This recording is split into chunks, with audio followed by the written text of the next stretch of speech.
Here we go, White Group 1.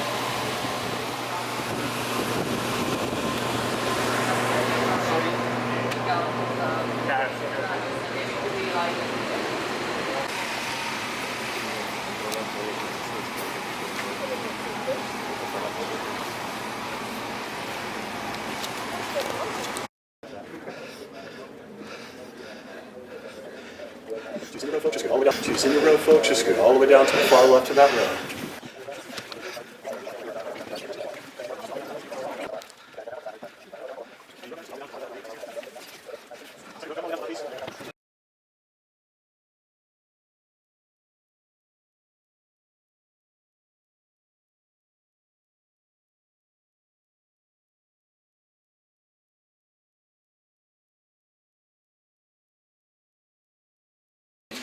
So you already know my name. My name is Reed. I'm also going to be your host for this stop in the tour today. Before I officially begin, just a few quick things that I have to sound like a broken record for to be a good employee. Please bear with me. So during the presentation, again, if you make a phone call, need to make one, receive one, or have a little one to get a little bit too loud or fussy, that lobby I was talking about is right at the top of the stairs, just outside the room where the elevator is at. As soon as you're done with the conversation, as soon as you calm down, you're more than welcome to join us for the duration of the presentation. Please, please, please double check and make sure you have that camera for the Just the Apollo mission. So the actual name of the room is the Green MOCR. That is MOCR, and that stands for Mission Operations Control Room. It is green due to the fact that we have a green terminal sitting in front of us. Directly below us, in the same floor plan as we see here, just a lot more modernized, we have current mission control for the International Space Station going on 24 hours a day, 7 days a week, every single day of the year. That was also one of the original rooms, and that one's called the Brown MOCR, which you can probably guess why it was called Brown. And in the 90s, they built the 3 additional mission control rooms, so we have a total of 5 mission control rooms that make up this building. You yourself are sitting in a National Historic Landmark. This isn't some random room that they decided to recreate as a mission control. This is the real deal. This is the VIP viewing area where families of the astronauts would stay to keep an eye on their loved ones however long they wanted to, invited press, also a lot of celebrities over there. If you'd like to mention, it's going to be Elvis Presley. He used one of the phone booths in the back. We can't go in it. Just know he used one of those. And no, I don't know who he was calling. I get that question all the time. We also had Queen Elizabeth in here during one of our shuttle missions in '92. She sat in the 3rd seat from the left in the very first row, so you sir get to be called Your Highness for the rest of the day. And one of my favorites is Tom Hanks and Ron Howard. They sat in every single seat in this room. They had permission to film Apollo 13 in here, but at the time the equipment was a little bit too big. They would have to tear the room apart to get those shots. So they were invited to stay here for months, measuring every single little detail to recreate it back in Hollywood. In fact, they did a phenomenal job. If you haven't seen that movie in a while, now that you've seen the room, definitely watch it. You can see how phenomenally close they got it. But for that occasion, they decided to sit in every single seat to take pictures in every single seat to get every single angle, and also so we could talk about it a little bit later and said that you sat in the same seat as Tom Hanks and Ron Howard. So you can tell your family that, you just don't have to tell them they sat in every single seat. Some things were brought back, such as their notes, their coats, their binders, which these things were gladly held onto by the families, so the people are still around to hold on to these things, gladly donated to the room to give it that more lifelike feel as if they stood up and walked right out. The only thing truly missing is the hazy smoke that was constantly in here back whenever cigarettes were healthy for you. And each of the audience, that was a joke, smoking was never healthy for you, but yes, that does mean the silver boxes are ashtrays. I just don't mess with them since they are pretty fragile. So I just want to give you guys a somewhat brief introduction of where you're sitting at right now. This is going to be roughly about a 14 to 15 minute long presentation or experience as we'd like to call it. So at this time, I'd like to invite you guys to sit back and relax and welcome back to July of 1969.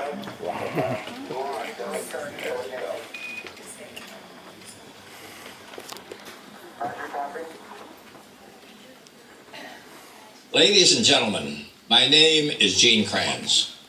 I would like to welcome you to the historic Mission Operations Control Room. I served as the flight director during the descent and landing of the first American astronauts on the moon.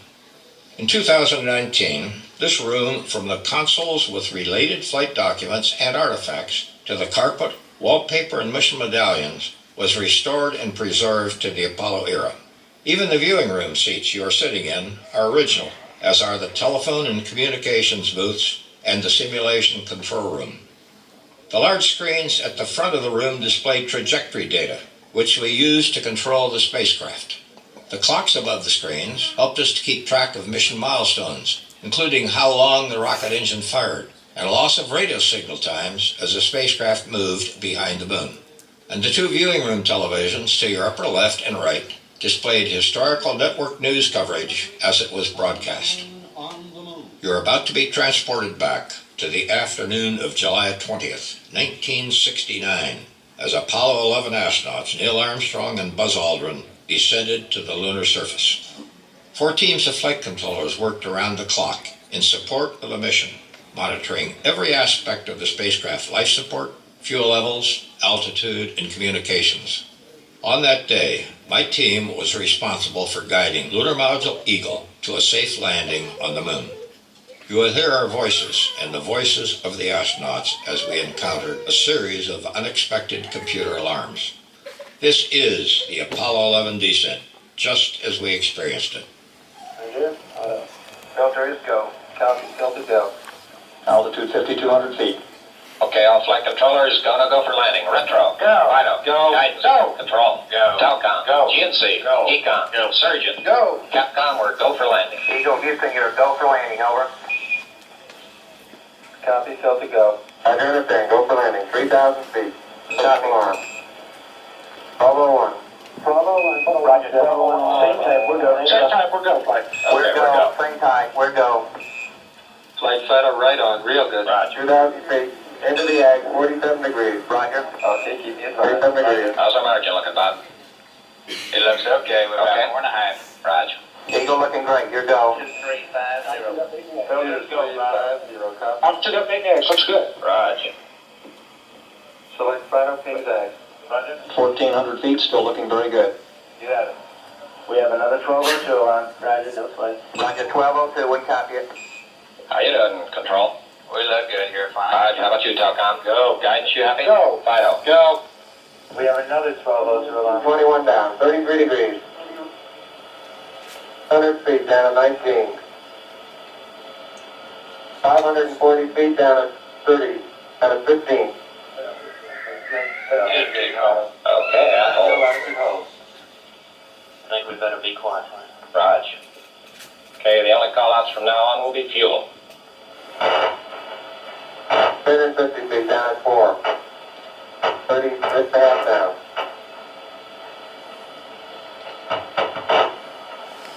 Their tank gun was on velocity. 300 feet down, 3.5. 47 forward. Put up. On 1 minute. Yo, AGC. Go. Program 66, did you copy? Yes, we did. Got it? No readouts, Manager. I'm good for you, but we can't talk before that. Understand? Got it. We're not missing anything. Every shadow out there. 50 down at 2.5. 19 forward. Okay, Bob, I'll be standing by for your call-out shortly. 3.5 down. 220 feet. 15 forward. 11 forward, coming down nicely, 200 feet. 4.5 down. 5.5 down. Filters go, 5. Copy. Roger that. 160 feet, 6.5 down. 5.5 down. 9 forward. Low level? Low level. 20 feet. 100 feet, 3.5 down, 9 forward. 5%. 185. Filters go, Phantom. Copy. Hey, 75 feet. Guys looking good, down a half. 60. Roger. 6 forward. 60. 60 seconds. 60 seconds. Filters go, Phantom. Lights on. 6. Down 2.5. Forward. Forward. Hard copy, Chuck. Good. 40 feet down, 2.5. Picking up some dust. 30 feet, 2.5 down. Big shadow. Stand 4 by forward. 30. 4 forward, drifting to the right level. 30. 30 seconds. 30 seconds forward. Okay. Hey. Contact light. Okay, engine stop.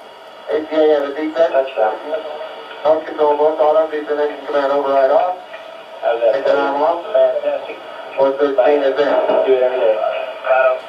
And shut down. We copy you down, Eagle. We're sitting, T1. Stand by for T1. Tranquility Base here. The Eagle has landed. Roger, 20. Tranquility, we copy you on the ground. You got a bunch of guys about to turn blue. We're breathing again. Thanks a lot. Thank you. You're looking good here. Okay, we're going to be busy for a minute.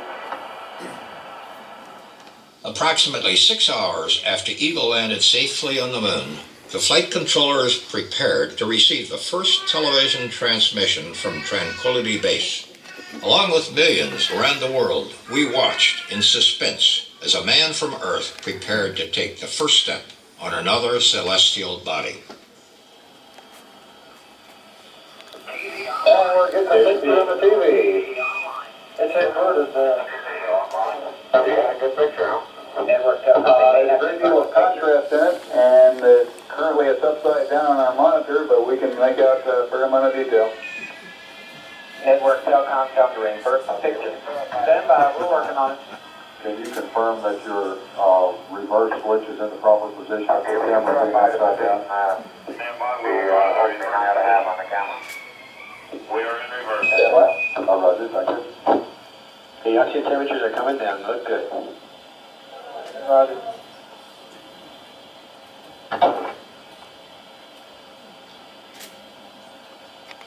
Okay, Neil, we can see you coming down the ladder now. You take a 10-second look, you just stepped on the lower pad. Okay. Okay, I just checked, getting back up to that first step. This cut hasn't collapsed too far, but it's adequate to get back up. Roger, we copy. It's a pretty good little jump.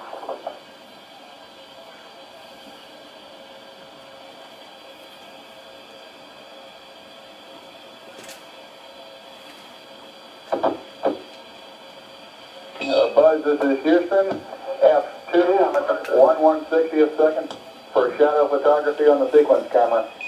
Neil's running about 1700 now. Okay.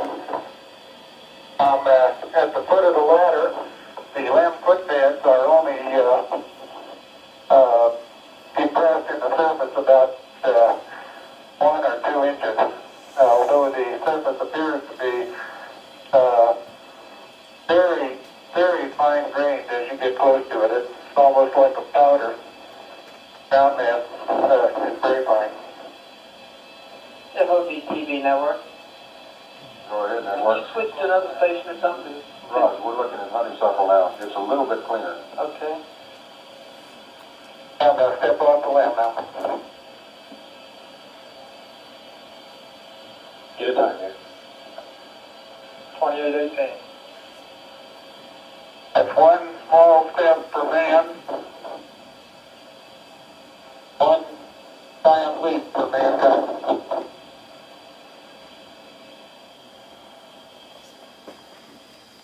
Upon exiting the lander, the astronauts' positions were constantly tracked by mission control back rooms, and those movements were projected on the large front room display for flight controllers to monitor. Next you will see, as we did, Armstrong and Aldrin reveal a plaque on the lunar module ladder, which remains on the moon to this day. For those who haven't read the plaque, we'll read the plaque that's on the front landing gear of this lamp. There's 2 hemispheres, one showing each of the 2 hemispheres of Earth. Underneath it says, "Dear men from the planet Earth, first set foot upon the moon, July 1969 AD. It came in peace for all mankind." It has the crew members' signatures and the signature of the President of the United States.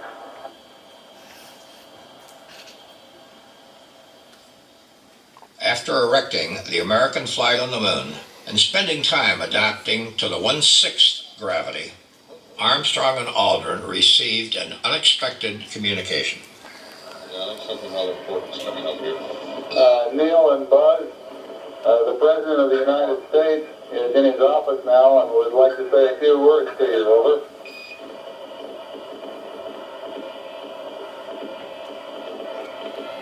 That would be an honor.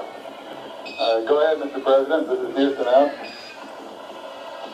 Hello, Neil and Buzz.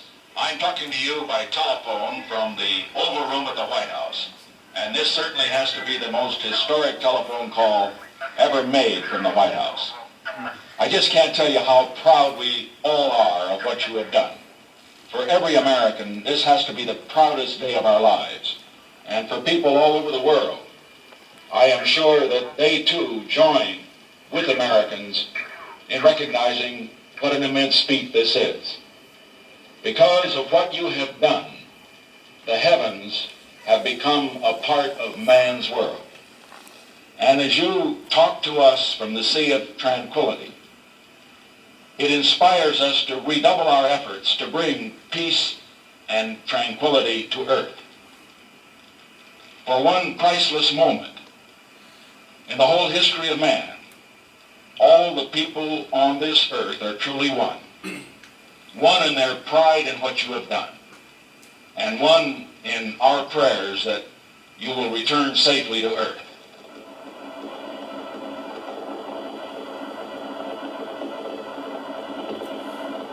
Thank you, Mr. President.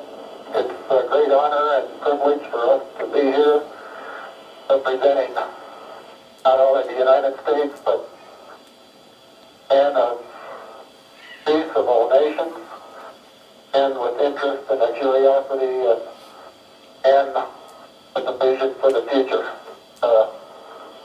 Honor for us to be able to participate here today.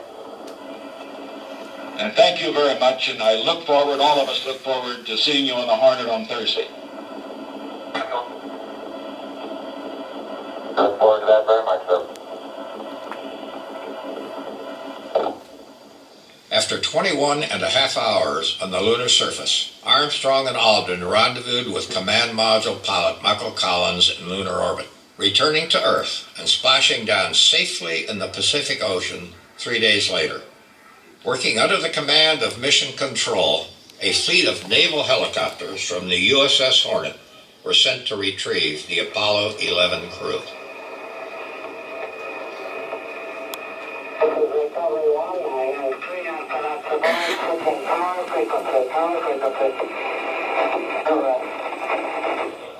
This is George H. here on the loop, fellas. And while the chopper is bringing the crew back to the carrier, I'd like to make a couple of comments. First of all, I think you all know that the events taking place here today represent the culmination of the tremendous Apollo effort initiated by President Kennedy. I think your personal dedication and professionalism displayed here at Mission Control have contributed very substantially to the posture that this country enjoys today in space exploration. As a personal expression of our gratitude for your help, your cooperation and tolerance over the years, General Phillips and Chet Lee and Tom McMullen and I have left in custody with Flight Director Gene Kranz a small token of our esteem and thanks. Lots of luck, and don't choke on the bubbles.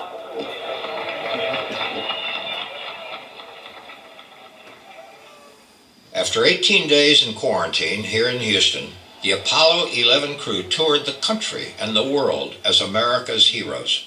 Many of my Mission Control personnel and I flew 6 more lunar missions from this room, which contributed to the designation of this building as a National Historic Landmark.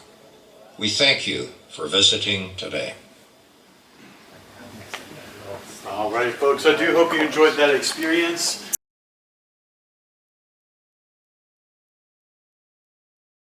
Here in just a moment, the light's going to come up. You're going to see things displayed on the screen. This is going to be our photo opportunity. We're going to be doing this row by row just to make sure that we can keep an eye on everything and everything's not messed with.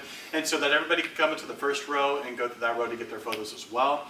So the way we're going to go about it is when I call for the first row, we're going to try to exit to the right side after you get some photos. If you didn't want to take a family photo or a selfie, try to do it on that platform on the right side so every other row can come to the left and go to the row as well. Once you got in photos, we're going to head down the same place we came in from, down the same flight of stairs, and we do have the elevator also available, of course. We're going to go back down to our original seats on the tram by remembering that blue and white row letter. If you have any questions, concerns, conspiracy theories, I'll be sitting right over here. Please go ahead and throw those at me. When you stand up, look back down at your chair. They do like to swallow small objects such as cell phones, keys, wallets, children, and trash. So make sure you have everything with you before you leave. And at this time, thank you guys so much for joining us on tour. First row, you guys are up. We're going to have just about a minute each row so we can get everybody out of here as quickly as possible. But everybody gets their photos.